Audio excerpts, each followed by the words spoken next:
Hi friends, मैं परविंदर खारी।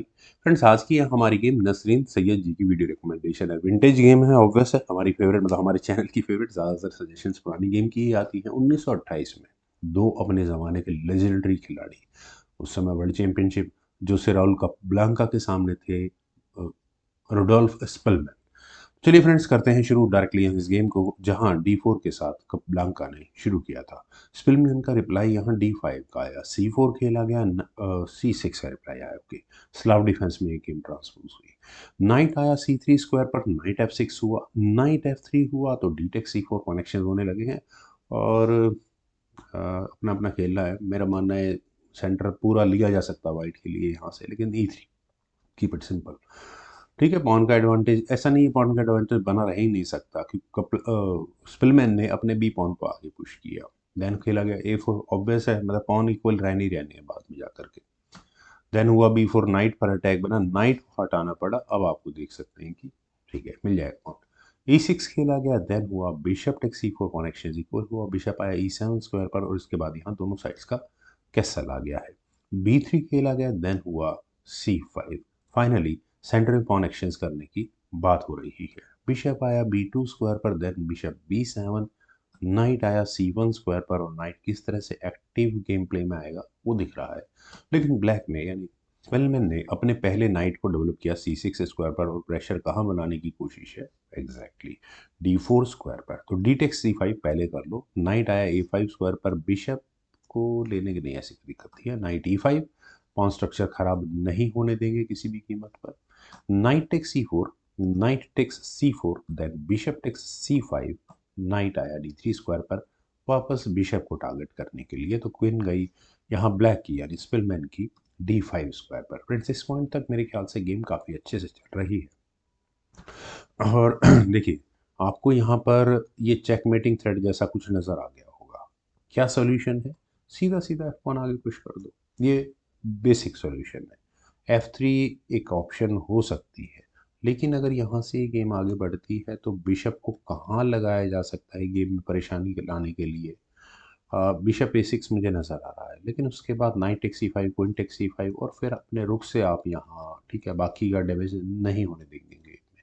उल्टा यहाँ ब्लैक के सामने खतरा होगा कुछ इस तरह का। खैर, गेम इक्वली रहेगी कुल मिलाकर, लेकिन नाइट F4 के ऑप्शन को चुना गया। क्वीन पर अटैक बना, चेक मीटिंग डिफेंस को रोका गया। तो क्या करें? सिंपल, क्वीन आई G5 स्क्वायर पर, और अगले मूव में आपको नहीं, अच्छा हाँ ठीक है, पॉन पुश होकर नाइट को डिफ्लेक्ट करने की तैयारी, लेकिन यार इतना इजी होता नहीं है ये सब कुछ। बिशप टेक्स F6 हुआ, मेटल लिया। क्वीन टेक्स F6, अब इतनी देर में जब तक आप क्वीन को वापस सजाओगे, इतनी देर में तो बहुत कुछ हो चुका होगा। रुक आया C1 स्क्वायर पर, और तैयारियां क्या है? एग्जैक्टली बिशप को टारगेट लेने की है, लेकिन ब्लैक ने अपने रुक को लिया D8 स्क्वायर पर। रुक काफ़ी देर में सेंट्रलाइज हो रहे हैं, 20th मूव के करीब करीब तक गेम में पहुंच चुकी है। क्वीन पर अटैक है, तो क्वीन डायरेक्टली पहुंची H5 स्क्वायर पर, और टारगेट कहाँ है? बिशप को ट्रैप करने की तैयारी है।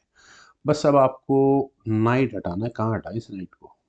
फिर उसके बाद गेम बनती चली जाएगी।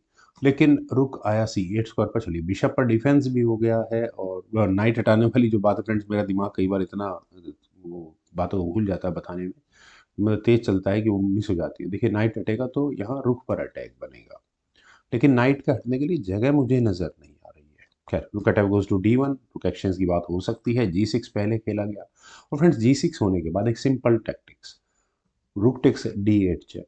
ऑब्वियस है, ब्लैक को यहाँ क्वीन टेक्स D8 ही करना होगा, अदरवाइज यहाँ बिशप अनडिफेंडेड हो जाएगा। ओके, क्वीन टेक्स D8 यहाँ पहले खेला गया। क्वीन टेक्स D8 होने के बाद क्वीन आई E5 स्क्वायर पर। फ्रेंड्स, यहाँ मैं कहूँगा कि ये चूक हुई ब्लैंका से। ये क्वीन जा सकती थी E2 स्क्वायर पर। क्यों जा सकती थी? देखिए, क्वीन का E5 स्क्वायर पर जाना क्यों प्रॉब्लम वाला है, और क्या सोचकर शायद ब्लैंका ने रखा होगा। उनके दिमाग में कहीं ना कहीं इस बिशप पर प्रेशर बनाकर रखने की बात होगी ज़रूर। और उसके बाद देखिए, नाइट का तो मुझे कोई मूव नज़र आ नहीं रहा है। खैर, गेम पर चलते हैं। यहाँ ब्लैक ने, यानी स्पिलमैन ने, इसी कमी का फ़ायदा उठाया। अब ये कमी कहाँ से आई? देखिए, बिशप आया E7 स्क्वायर पर, और आप यहाँ अगले मूव में क्वीन को ट्रैप होते हुए, ऑलमोस्ट ट्रैप होते हुए देख सकते हैं। बस अब क्वीन के जाने के लिए कौन सा स्क्वायर्स बचेंगे? मेरे ख्याल से आई मस्ट से सिर्फ और सिर्फ B5, अदरवाइज कोई ट्रैप हो जाती है। वाइट ने पहले अपने एच पॉन को आगे पुश किया H3 स्क्वायर अब क्वीन के लिए स्क्वायर जो बचा हुआ है उसको रोकना है पहले। तो स्पिलमैन ने पहले रुक को लिया C5 स्क्वायर पर और क्वीन को वापस धकेला कहाँ, आइदर B2 या A1 जिस स्क्वायर पर लेकर जाना चाहे। ये क्वीन यहाँ से गई A1 स्क्वायर पर, देन हुआ बिशप F6। फ्रेंड्स यहाँ तक मैं कहूँगा कि गेम बहुत हद तक ठीक थी, और ऐसा नहीं है कि एडवांटेज ले जाते बहुत ज़्यादा यहाँ से कोई स्पिलमैन। यहाँ इस पॉइंट पर क्वीन B1 एक ऑप्शन थी, चलनी चाहिए थी, लेकिन यहाँ एग्रेसिव गेम। अब ठीक है, आप मेरी क्वीन लो, मैं आपकी क्वीन पर टारगेट लगाने की बात करता हूँ सीधे सीधा, क्वीन फॉर क्वीन। लेकिन उस क्वीन से बचने के लिए रुक आया D5 स्क्वायर पर, और फ्रेंड्स जैसे मैंने कहा ना, वही प्रॉब्लम थी। अब आपको फोर्सफुली पहले रुक एक्सचेंज करने होंगे, रुक टेक्स D5, और ऐसा होने के बाद ई टेक्स D5 हुआ। अब आप क्या बचाओगे, क्वीन बचाओगे या अपना नाइट?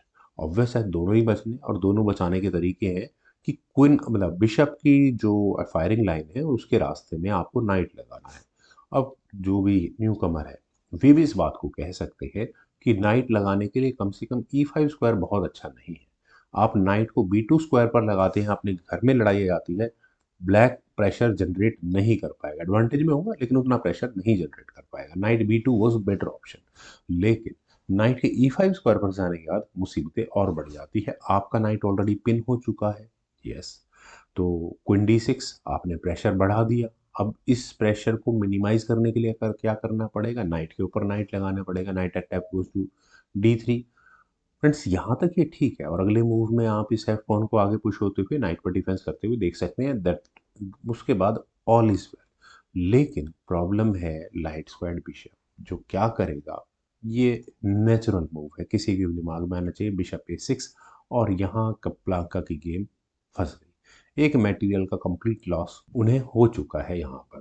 तो क्या करें, देखिए अब तो अगर आप क्वीन से एंगल भी कुछ नहीं कर सकते। क्वीन E1 जो गया वो गया, जो मिल सकता है या बचाया जा सकता है उसे बचाने की कोशिश की जाए। यहाँ पॉन पर अटैक बनाया, bishop take C5, knight take C5, queen take C5, knight गया, एक पॉन मिला। और अगले मूव में आप क्या कर सकते हैं, और तो मुझे कुछ नज़र नहीं आ रहा। बिशप आया D3 स्क्वायर पर, ये भी सही है। क्वीन गई C5 स्क्वायर पर, पॉन पर अटैक है, और चलिए क्वीन B8 से यहाँ पर डिफेंस हो गया, पॉन का डिफेंस हो गया। आप चाहो तो सेंटर के पॉन को ले सकते हैं, मैं यहाँ इस B पॉन को आराम से ले लूँगा, स्पिलमैन का यही कहना है। चलिए B3 करना पड़ा, क्वीन आई B7 स्क्वायर पर, देन हुआ B5 H5, तो क्वीन आई C3 स्क्वायर पर, बिशप पर कोई प्रॉब्लम नहीं है, बिशप गया C4 स्क्वायर पर, देन खेला गया E4 ताकि यहाँ इस पॉन को डिफ्लेक्ट करवाने की बात की जा सके। क्वीन आई E7 स्क्वायर पर, कोई प्रॉब्लम नहीं है। E takes D5, bishop takes D5। Friends जरा मेरे 3 और 1 4 और 5, एक पॉन यहाँ एक्स्ट्रा है वाइट के पास, और पूरा पूरा लॉस, 2 पॉइंट्स तो वैसे ही माइनस है। लेकिन गेम को निकालना आसान नहीं है। एफ पॉन आगे अगर इसी पॉइंट पर एग्जैक्टली हो जाता है तो कुछ चांसेस हैं इस गेम के अंदर कब्लांका के पास कि वो थोड़ा और टाइम ले सके और मौका मिले तो अपनी गेम को अच्छे से खेल सके।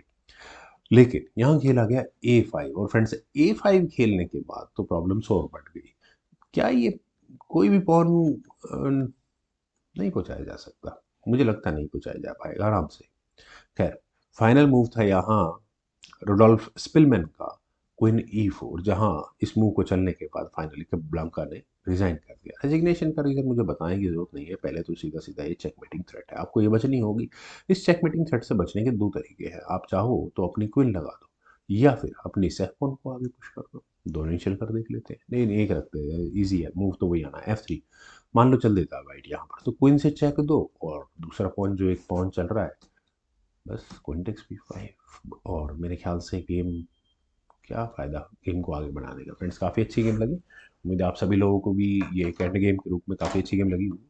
तो आप लोग वीडियो को लाइक शेयर, यूट्यूब चैनल को सब्सक्राइब प्लीज़ ज़रूर करें, कमेंट सजेशन का मुझे बेहद देता रहेगा। Thank you for watching and bye for now.